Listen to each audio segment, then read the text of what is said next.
sometime in the near future, we're going to get a budget. Budgets are backing up here. We're supposed to get the second budget from the Biden administration.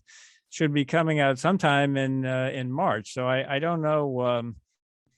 That's right. How that is going to clog things. It's kind of like, you still got a plane on the runway and you got another one that's trying to land. Have you heard any talk about how that's going to, how they're going to deal with that? Is just postpone things or?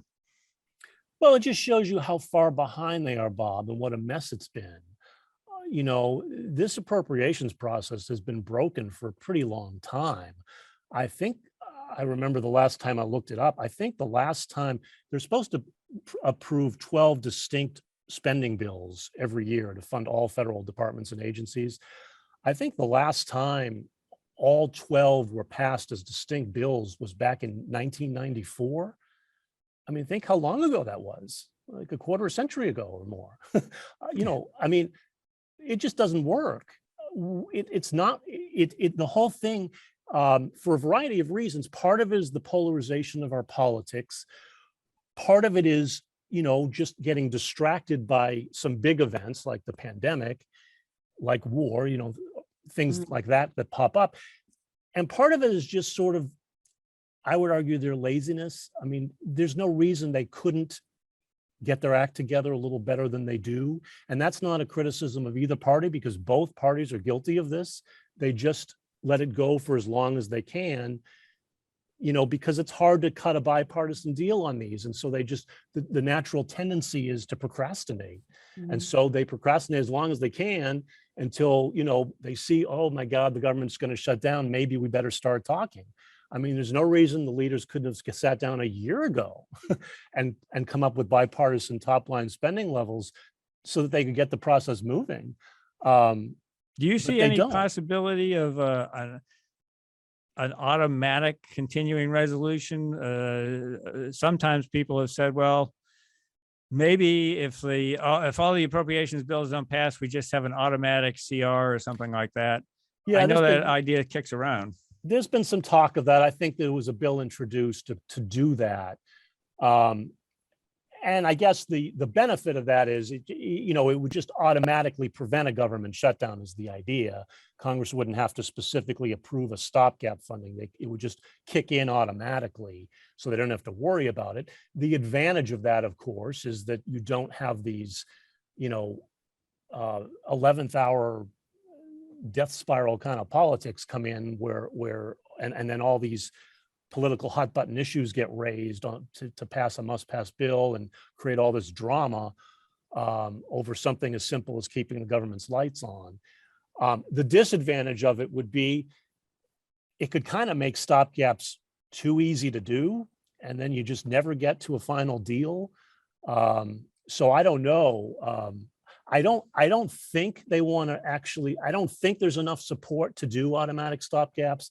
I don't really expect that to happen, but it is an idea being kicked around, and there is legislation on it. We'll see if it gets anywhere. I suspect not. I think they're just going to keep muddling through the way they do. But as you say, Biden's second budget is supposed to come out probably in March, and they don't have the first one done yet. So look where we are, and look how backed up it is. And so the second budget isn't going to get handled for months again, because they feel like, well, we just did the budget, we don't have to do it yet. And so they'll push, and with the midterm elections coming up in November, I think it's inconceivable they get that done before the midterm elections and agree to another bipartisan spending deal right before the midterm elections. So that means we're going to run on an automatic stopgap again for another half a year, probably, before things settle out and they can turn back to it. It's really bogged down and messed up, and it's sad because most people don't see the effects of this. As long as the government doesn't actually shut down, most taxpayers are oblivious to where, the appropriations process is so complicated to follow, and most people don't follow it. It doesn't get covered in most news outlets. It's frankly too detailed and too complicated to even explain to most people. And so most people don't feel the effects. But boy, if you are dependent on government services, or if you work for the government, you feel the effects. And the Pentagon will tell you how frustrated they are by these stopgap funding measures that really hamstring their abilities. Here we are on the brink of another crisis here in Ukraine with Russian troops massing on the border.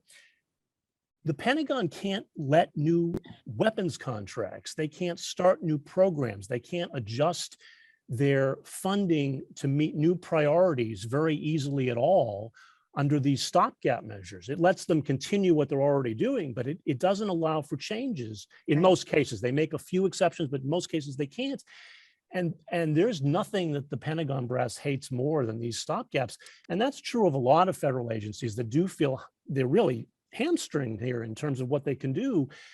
And it poses some real problems in terms of hiring, in terms of new projects, all kinds of things that most people won't feel the effects of, but the government suffers when this happens, and we should say so, because it is a problem.